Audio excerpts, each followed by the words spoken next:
Барлықтарыңызға сәлем достар, каналыма қош келдіңіздер. Сіздермен бірге мен Аружан. Бүгінгі видеода сіздерге өте ерекше болып шығатын мандаринді пирогтың рецептісін ұсынамын. Ендеше видеоны соңына дейін қараңыздар.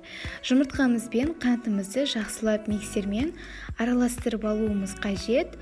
Шамамен 3-4 минуттай.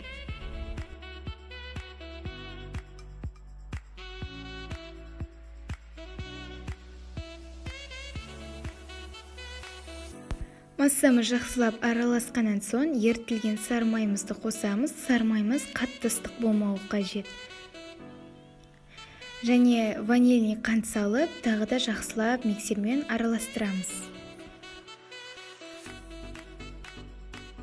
Ұнымыздың барлығын бірден салып жібереміз. Содан кейін қопсытқышымызды қосамыз. Барлығын жақсылап миксермен араластырамыз ең аз жылдамдықта.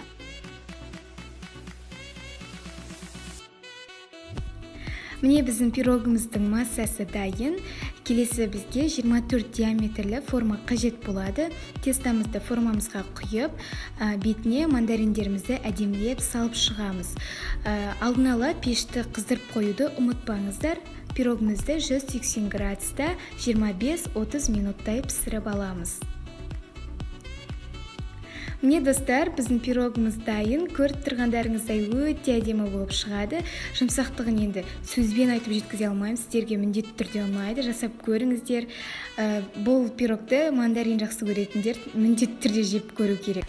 Видео ұнаған болса, менің каналыма тіркеліп, лайк басып, комментарий жазуды ұмытпаңыздар. Менің каналыма кіріп, осы видеоларды қарағандарыңыз үшін үлкен рахмет. Сау болыңыздар.